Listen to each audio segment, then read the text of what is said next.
So I just went through the agenda. I won't repeat it, but I will head us into our first section, which is our mandate and our approach for the 2024 through 29 funding cycle.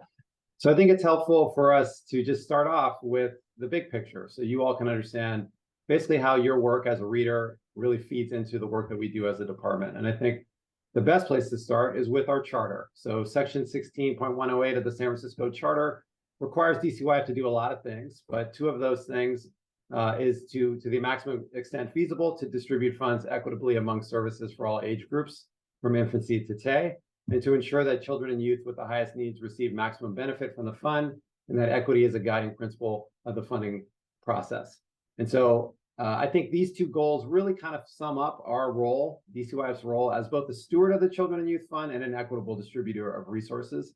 As a steward, it's our job to take care of the fund, to caretake it, to make sure that it is operating the way it's supposed to, that we are making responsible decisions that are in compliance with the city charter, and of course that we're running a fair and competitive RFP process. And then as an equitable distributor of resources, our goal is to make sure that children, youth, and their families have the services that they need, and that those services are provided by agencies that are capable of doing it in the way that best serves those folks, and that they have the resources that they need to actually run high quality programs.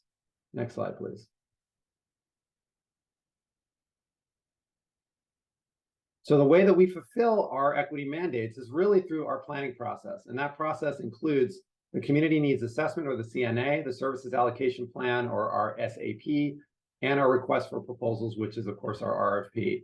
Now, the Community Needs Assessment is really the foundation of our process. It's the way that we sort of set the baseline about what the needs and experiences are for children, youth, and their families in San Francisco. We go through a massive community engagement process to gather that information. We talk directly to folks, and we put together a detailed report that really gives us a strong sense of what the needs are in all the detailed ways that they show up for people. Then we take that information and we translate it into a strategic plan, and that's our services allocation plan. And that plan will lays out the approaches, the actual strategies that we're going to fund, the service areas, as well as the folks we're going to target with those services, and then of course the allocations, the money we're going to spend on it.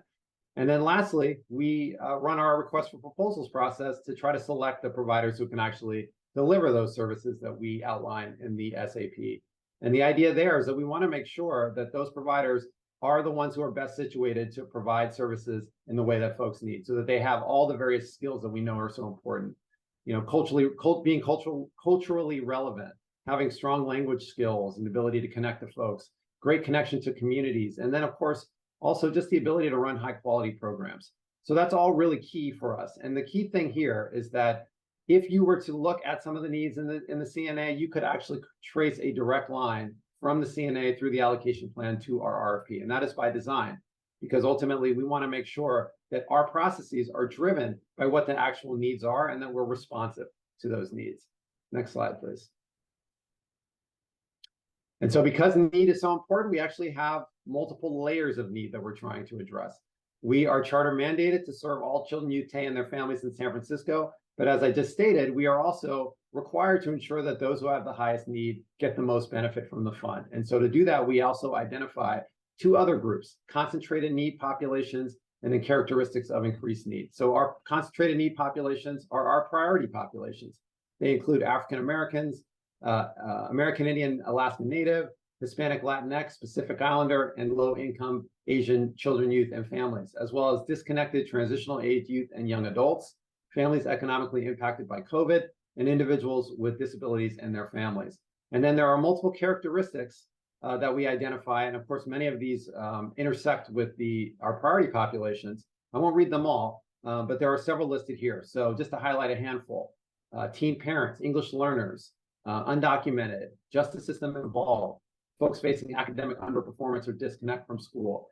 The idea here is that these are the groups in both of these categories that we want to make sure get the most benefit from our efforts. So we're still serving everyone, but we also want to make sure that we have some targeted services. And you'll see that in the RFP, because each strategy and initiative actually has its own set of, in some cases, multiple target populations that we are most interested in providing services for. Next slide.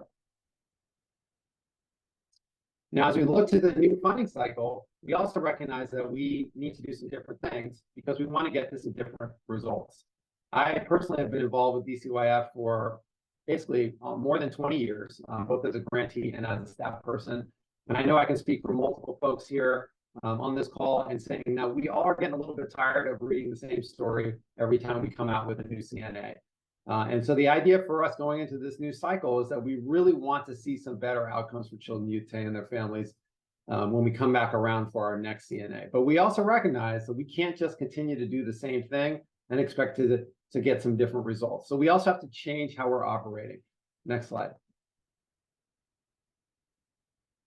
And we really believe that that comes down to this formula here. It's a pretty simple formula. And the idea is that if we combine intentional funding with coordination with our city partners in SFUSD, that we can get to better outcomes for children, youth, and their families in the 2024 through 29 funding cycle. Now, a lot of this is actually not new. Intentional funding is something that DCYF has always done. Being coordinated with city agencies is something that we always try to strive to do. The difference this time around is that we are trying to multiply the effect of these two things with our leadership. That's really the primary learning that came out of the pandemic for us, was that we need to do more than just be a participant at other people's tables, right? There are many tables providing coordination for children, youth, and families in the city. We are often a part of those. But in order for us to get to the types of outcomes that we want to address, the types of better outcomes that we want to see, to get to lessening the needs that folks have, we ultimately have to lead. We have to be the ones convening those tables, bringing folks together, using our data to guide where we're focused, and then working together collectively as a city to try to get to those better outcomes for children, youth, and their families. And that's something that we are super focused on as we go into this new funding cycle.